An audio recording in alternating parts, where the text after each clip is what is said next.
Welcome back for another video. Straight off the back of all the weekend's games, let's discuss the key talking points, what we can take into Gameweek 17 and beyond. We'll go through my team selection and my transfer plans.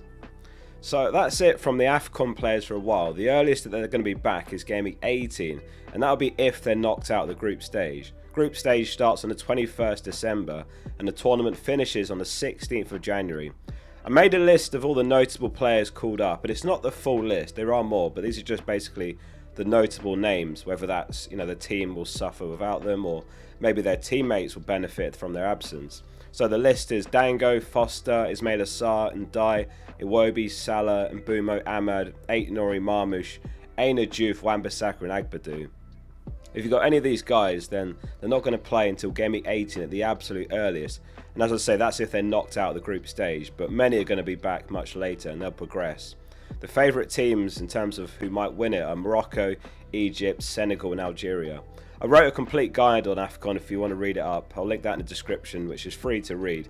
And likewise, the link for free premiums down there as well. That freebie ends this month and the final giveaway of the entire season, so hit the link below if you're not already a member.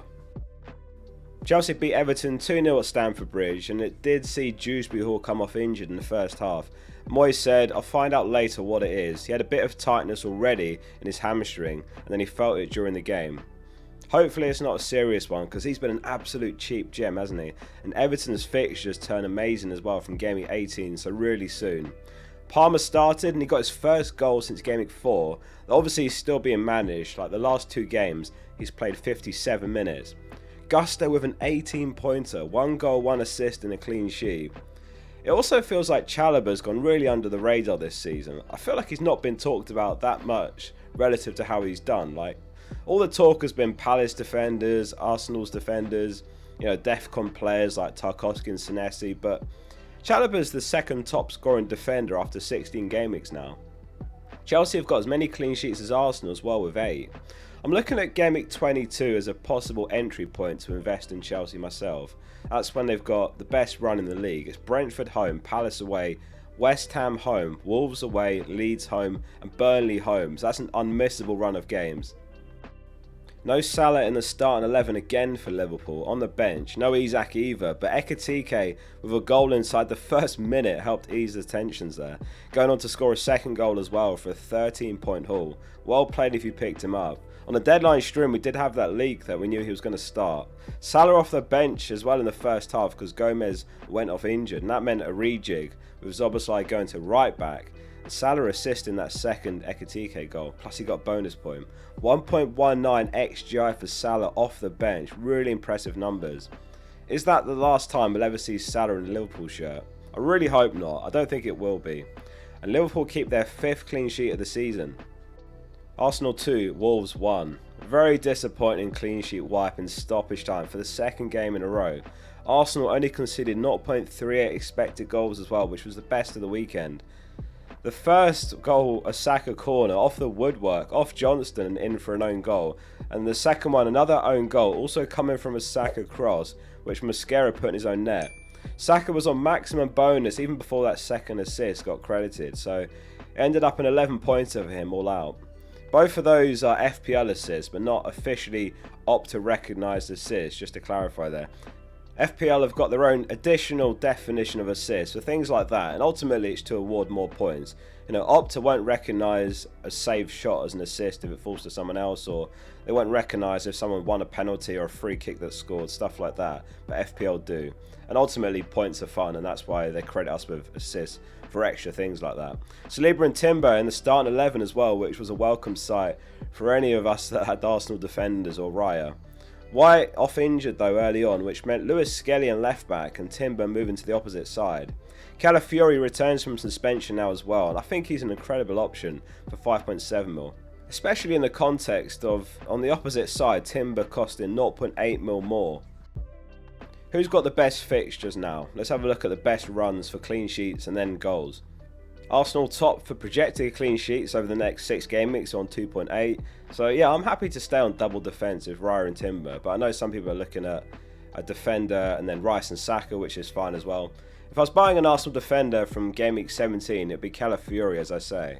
Liverpool are second, and again, there's no rush to sell someone like a Van Dijk. That's 5 clean sheets now, and they've got 2 home games to Wolves and Leeds coming up in Gameweek 18 and 19. Aït-Nouri was one of those players who's left for AFCON, so O'Reilly looks a real gem for 5.3 mil with that upcoming run of potential clean sheets. Everton, as I say, they've got a fixture swing in Gameweek 18, so you don't need to buy it this week. But Gameweek 18, it's Burnley. So Keane and Tarkowski both look great picks, good DEFCON potential. Moyes said that Branthwaite is back on grass, but I still think it's going to be quite a while before any potential game time from him. Newcastle's fixtures from Gameweek 19 is where their run looks great. From there, Newcastle have got Burnley, Palace, Leeds and Wolves. For projected goals, Man City lead, and basically everyone's got Haaland, but as far as second City attackers, I think it's obvious. Foden just feels like he's significantly better than the rest at the moment, compared to the likes of Cherki or Doku. Liverpool's second top, and Szoboszlai is tempting me as a Semenyo replacement in Gameweek 18. As I say, it's Wolves and Leeds home, but obviously not if he's going to be playing right back after Gomez's injury. I mean, Bradley's availability is going to be key there as well in terms of Zobo playing his best role or not. From Arsenal, I mentioned Rice and Saka. They're the 2 standouts for me. I don't think right now I'd want to buy a Gyökeres, for example, or one of the wingers. Newcastle, I think it's just Voltemado. I mean, Gordon's showing some promise, so he's on the watch list, but I'd want to see a bit more better minutes and more nailedness, I suppose. Might not happen at all. I just wonder if there's one game where Barnes starts left wing, Murphy right wing, something like that. A quick honourable mention to 5.5 mil now, Wilson, who now sits on 78 points for the season, just behind the likes of Rice, Bruno and Semenyo, after a 16-point haul against Burnley. It does feel like Operation Target Burnley is a sound strategy this season. Who remembers last season we did a similar thing with, well, pretty much all the 3 promoted teams, but especially Southampton were the team to target and often rewarded big points. Burnley have got Bournemouth next, by the way, and Bournemouth are playing home, so I'm glad to have Semenyo. After that, Burnley have got Everton, then they've got Newcastle, then Brighton, then Man United. So that's 5 goals, 5 assists for Wilson.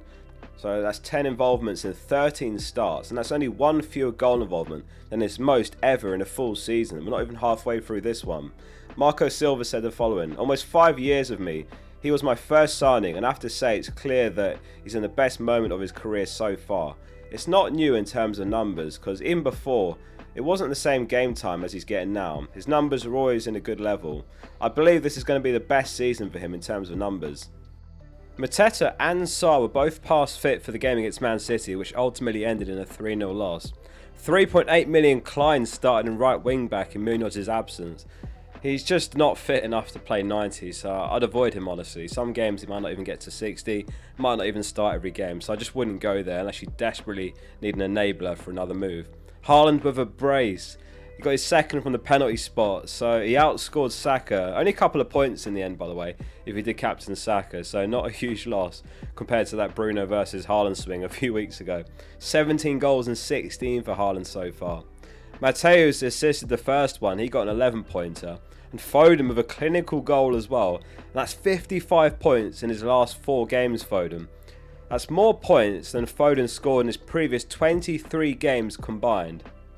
And those 55 points of the last 4 are top in the entire league, followed by Wilson, and then Bruno, then Chalobah, and then Haaland. In other news, Rodgers bagged his second brace of the season for his second 15-pointer of the season, as Villa came from behind to beat West Ham 3-2. Bowen on the score sheet as well, and he grabbed some bonus.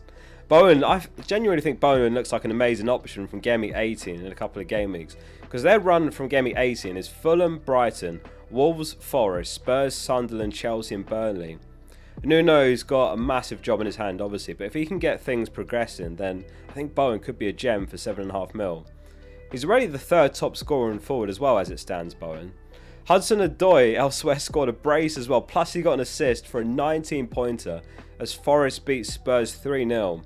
He and Sangare were involved in all 3 goals, Sangare assisting twice and scored the other goal as well before departing for AFCON. 5.1 mil Milenkovic has dropped in price 4 times, and he also got a bonus point for his performance in that match. The Tyne-Ware derby ended in a tight 1-0 win for Sunderland over Newcastle. That game had the fewest shots with 11 and also the lowest total XG with 0.53 in total of any match this entire season. It's actually been 2.5 years since there was a few shots as 11 in a match. Voltemada ultimately deciding it with an own goal from a Mukiele cross, a Mukiele assist. Calvert-Lewin scored to once again troll even those that don't own him this time, wiping Brentford's clean sheet. And that's 4 games he scored in a row now, Calvert-Lewin. So to run you through my team selection for Gameweek 17, the team is Raya in goal, a back four of Van Dijk, O'Reilly, Anderson and Timber, in midfield Saka, Semenyo, Bruno, Foden, and then up front it's Thiago and Haaland, and on the bench Dubravka, Mukiele, Gu and Bar. Captaincy is a very straightforward one this week. Haaland gets the armband home to West Ham, and if you've still got your triple captainship, this is a golden opportunity to use it. West Ham were on the AFCON table earlier at the start of the video. Both fullbacks, Juve and Wan-Bissaka, are gone. So I've got 2 free transfers after spending 4 last game week. As long as everyone stays injury free, the plan is to roll. I want to get some more transfers banged. I've packed as much value into my starting 11 as possible right now, and it has left my bench a little bit light. The one area that I'd like to upgrade on the bench is Bar, given that he's never going to play. He originally came to the team because I couldn't afford anyone more expensive than 4.3. One possible solution is selling Semenyo to Szoboszlai after Semenyo's played Burnley, which frees up enough money for someone like Bar to Dewsbury Hall if his injury is not serious, or maybe Wilson. Though Szoboszlai did go off injured last match, so I'll have to keep an eye on that and whether he's going to be available in a couple of game weeks time, and I might consider that move. Though I've currently got 0.2 mil wiggle room, and he might have risen more by then if he carries on his form especially. So that's where I'm currently at in terms of strategy for the next couple of weeks. I mean, it's probably going to change as it often does, but yeah, obviously it is an area of weakness in my team. Like, just to run you through the upcoming schedule, Gameweek 18 is the 26th December, Gameweek 19 30th December, Gameweek 20 3rd of January, Gameweek 21 6th of January. So that's 4 game weeks in 11 days, which is great. I love it when there's loads of games on like that, but obviously it could lead to some unpredictable rotation where our benches are going to be important. So hopefully Dewsbury Hall's fine, because he's absolutely perfect with their fixtures turning as the schedule just starts to get busy as well. If this video was helpful, hit subscribe. 30% of you aren't subscribed, so come join the other 70%. There's more daily content coming before the next deadline to help you do well. See you soon for the next one.